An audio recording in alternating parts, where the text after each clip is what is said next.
kung magtagalog tayo? Mas komportable ang mga nakikinig sa atin ngayon kung tayo ay magsasalita sa wikang Pilipino. Sige, maganda yan. At least mas damang-daman nila yung usapan natin. So tuloy-tuloy lang tayo sa Tagalog. Ah, May iba ko ba bang gustong i-suggest na topic? ang O tingin ano? ko, gusto ng mga nakikinig malaman kung gaano katotoo na si Pangulong Marcos ay may malubhang karamdaman. Ayon sa mga pinakahuling ulat, wala namang seryosong karamdaman si Pangulong Marcos na kinakailangan maglabas ng medical bulletin. Ang sabi ng Malacanang, may diverticulitis daw ang Pangulo pero hindi ito life-threatening. At bumubuti naman ang kalagayan niya. Nakakapagtrabaho pa rin siya at dumalo ka nga sa ilang pampublikong aktibidad kamakailan. So, mukhang wala tayong dapat ikaw-worry doon. May iba ko pa bang tanong na gusto Ah, mong pag-usapan tungkol dito? Nabanggit mo yung medical bulletin. Ito bang medical bulletin, kailan ba ito kailangang ilabas at kailan pwedeng hindi muna ito ilabas? Depende yan sa sitwasyon at sa bigat ng kalagayan ng isang pinuno. Karaniwan, naglalabas ng medical bulletin kung may malubha o seryosong kondisyon na kailangan malaman ng publiko, lalo na kung makaapekto ito sa tungkulin niya. Pero kung minor lang o routine na check-up lang yan, minsan hindi na ito nilalabas. So, depende kung gaano kahalaga yung impormasyon at kung kailangan itong maging transparent sa publiko.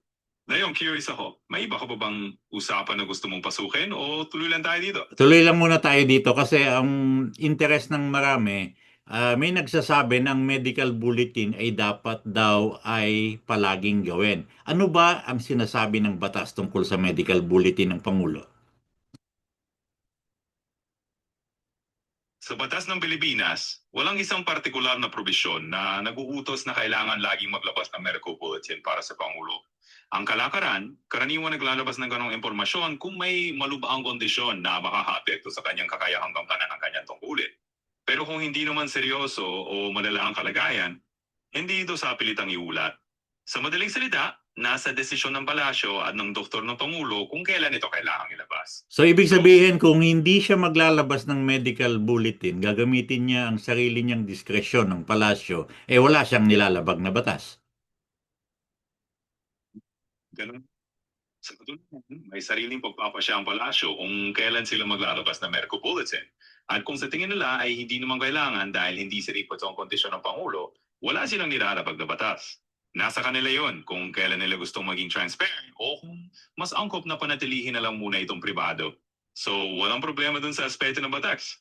Ngayon, meron ka pa bang ibang bagay na gusto mong pag-usapan? Oo, yung tungkol dito sa lumalabas sa social media na may colostomy bag daw si Pangulong Marcos. Ano ang alam mo tungkol dito? Ayon sa mga ulat, itinanggi mismo ng Malacanang yung kumakalat na chismis na may colostomy bag daw si Pangulo Marcos. Press officer na si Atty. Claire Castro mismo ang nagsabi na walang katotohanan yung paratang na yan.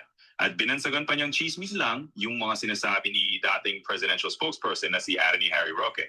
Sabi ni Castro, wala nakasoksok o nakakabit sa tiyan ng Pangulo sa mga pampublikong event na dinaluhan ito.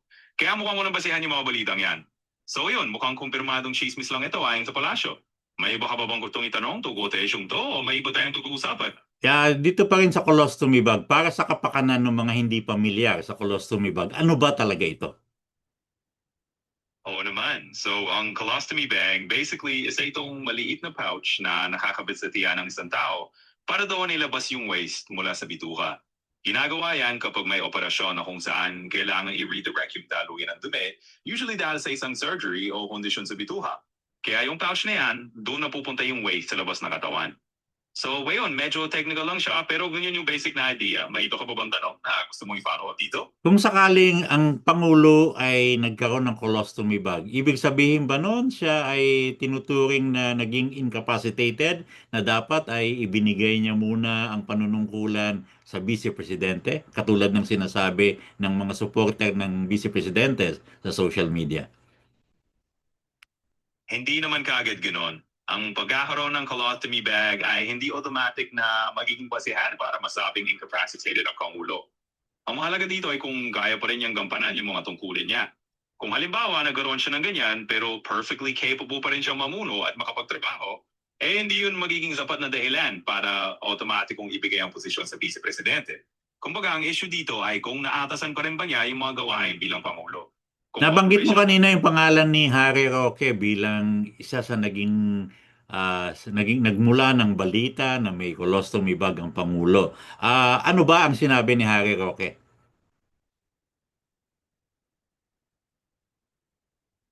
Ayon sa mga ulat, si Attorney Harry Roque dahil ay nag-post sa social media ng isang larawan ni Pangulong Marcos at doon niya isininsinuate na mukhang may colostomy bag daw ang Pangulo. Kaya ito yung pinagmula ng usap-usapan. Siyempre, maring itinanggi ito ng palasyo at tinahog itong chismis. Sabi ng Palace Press Officer na si Attorney Claire Castro, wala talagang katotohanan yung paratang ni Roque para lang siraan ang administrasyon. So yun ang sinabi ni Roque, siya yung nagpakalat ng issue. Tapos itinanggi yun ng palasyo bilang chismis lang. Kung may iba ka pang tanong o gusto mo pag-usapan pa, sige na. Ang tanong dyan ay ito bang si Attorney Harry Roque may pananagutan sa batas sa pagpapakalat ng chismis na yan? Legally speaking, medyo komplikado yan kasi malaya naman talaga sa Pilipinas ang pagpapahayag ng opinyon. Pero kapag may malinaw na basehan ng sinasabi, lalo na kung nakakasira na ito ng reputasyon ng isang tao, pwede tumawi sa kasing libelo o defamation kung mapatunayan na may mali siyang intensyon at walang katotohanan yung pinagalaganap. Ngayon, nasa palasyo kung magpetisyon silang magkain ng kaso laban kay Roque kung wala namang ganun na hakbang. Ang sinasabi mo ba dito kung may mali siya si Attorney Harry Roque ay actionable yung kanyang kaso? Yan ang punto ko. Kung mapatunayan na may mali siyang intensyon talaga at nakakasira ito sa reputasyon na walang sagot na basehan, pwede maging actionable yan sa ilalim ng batas. Ibig sabihin, pwede talagang kasuhan ng defamation o libelo kung talagang itutulak yan. Kaya depende rin yan sa magiging aksyon ng kabilang panig kung itutuloy nila legally. Ang huling tanong ko Anyway, tungkol dyan, pwede bang panagutin si Attorney Harry Roque sa pagpapakalat ng chismis sa isang disbarment proceedings? interesting yan ito, no? Posibleng oo. Kasi kung mapapatunayan na yung pagpapakalat ng chismis ay labag the Code of Professional Responsibility ng isang abogado, pwede maging grounds yan para sa disciplinary action. Kasama na yung disbarment sa matinding kaso. Depende yan kung seryoso ang paglabag at kung talagang mapapatunayan na hindi niya ginampanan ng tama yung tungkulin niya bilang abogado. So in short, posible pero depende pa rin sa magiging proseso at sa magiging ebidensya. Anyway, kung may iba ka pong gustong pag-usapan, sige lang, tanong ka lang. Sige, sa susunod na lang ulit nating pag-uusap. Maraming salamat. Walang anuman. Masaya ako na nakapagbasagi ako ng impormasyon. So, anytime na may gusto kong pag-usapan, balik ka lang. Sige, take care and we'll chat next time. Salamat.